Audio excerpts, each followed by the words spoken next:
Como vocês sabem, já é nosso lema aqui, o Morning Show tem que e vai continuar com vocês aqui virando a página.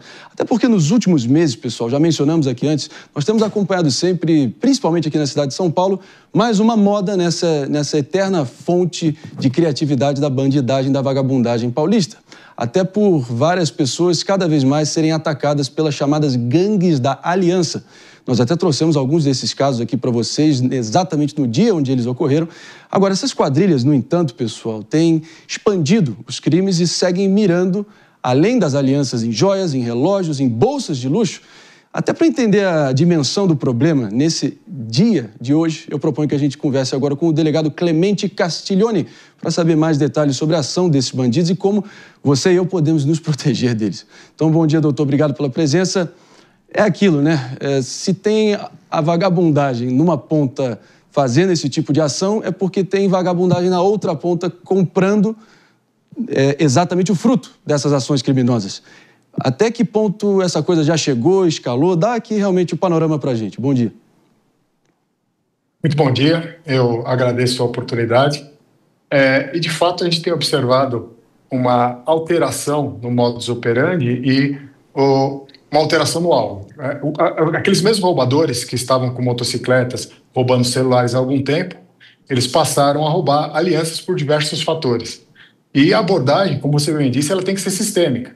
Nós estamos vendo imagem aí de uma operação que foi deflagrada pela 4ª Delegacia do Patrimônio aqui do DEIC, que visa os receptadores. Então, não só prender os autores, é muito importante para nós a prisão dos autores, a identificação dos receptadores para tirar a atratividade para a receptação desses bens, sejam relógios, sejam celulares, sejam alianças ou outros adornos de metais preciosos, como também a cadeia de logística. Então a gente tem atuado no fornecimento, quem fornece as armas, a logística do crime. Existem pessoas nessas organizações que têm missões específicas, como por exemplo fornecer placas para que as motos tenham as placas trocadas nas ações, fornecer armamento, fornecer bags, capacetes.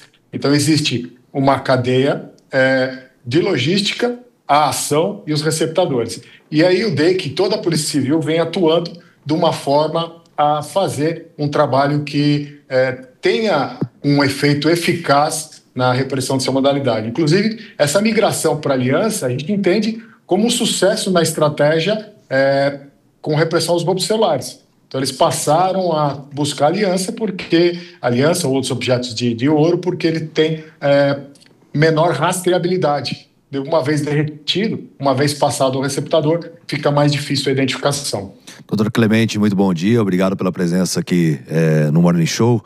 Até eu gostaria de enaltecer o trabalho dele, porque à frente da delegacia, todos os casos de latrocínio que chegaram até ele foram esclarecidos. Sim. Então é isso que a gente espera realmente da Polícia Civil, não só do estado de São Paulo, mas de outras também. Mas a gente tem sofrido bastante com essa situação de falsos entregadores que acabam cometendo esses crimes, roubando as pessoas. Você não consegue usar mais uma aliança, um relógio. Eu vejo que essas ações têm sido mais frequentes. De que forma também que vocês têm investigado essas quadrilhas?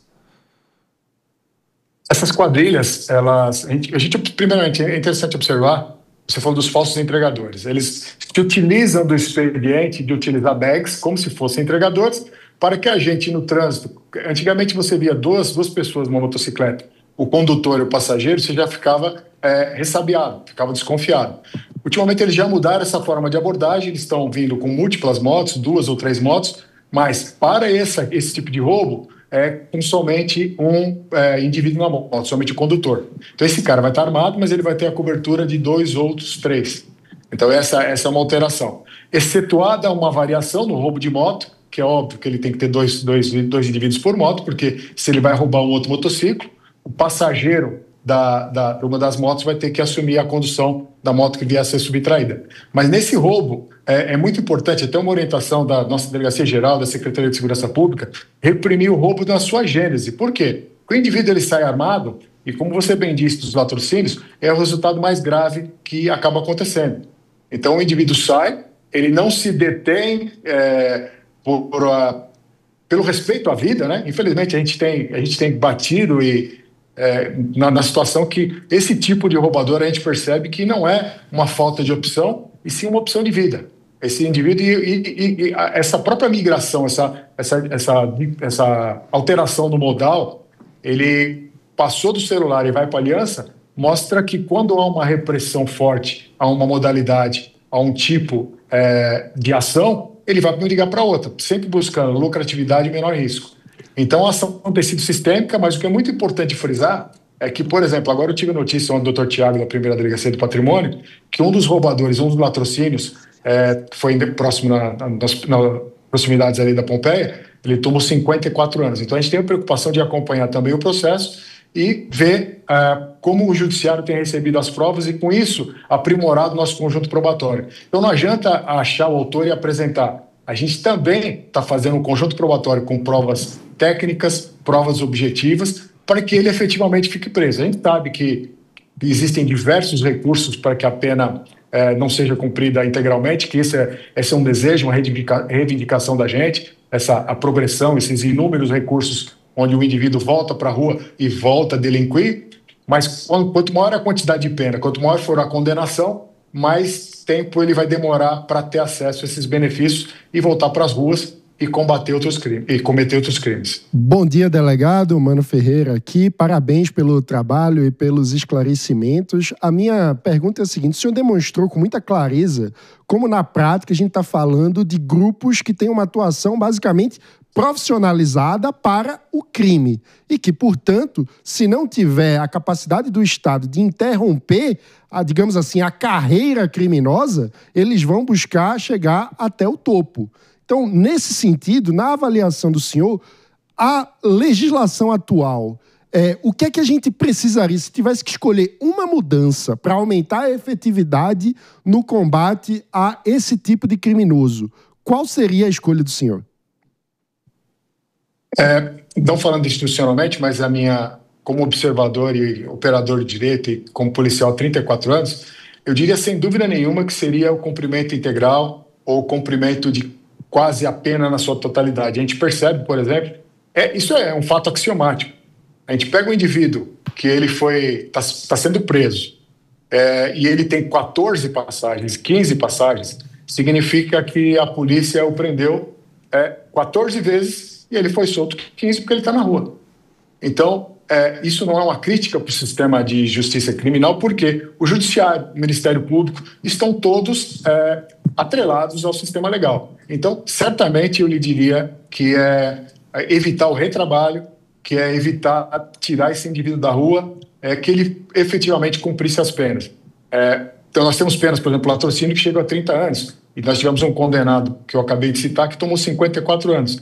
Se ele cumprisse pelo menos 20, além do caráter retributivo, né, ele é uma pessoa que vai ficar fora das ruas 20 anos, nós teríamos o caráter dissuasório, que ia desestimular outros indivíduos a cometer esse tipo de crime. Com o latrocínio, a pena é pesada, mas a gente não observa a mesma dureza com relação à receptação, a não ser a receptação qualificada, a gente não recebe a mesma dureza com relação ao furto de celulares. Então, certamente, de maneira bastante assertiva, eu diria uma autorização legislativa com relação ao cumprimento mais efetivo das penas que o Judiciário tem sentenciado os indivíduos que são considerados culpados.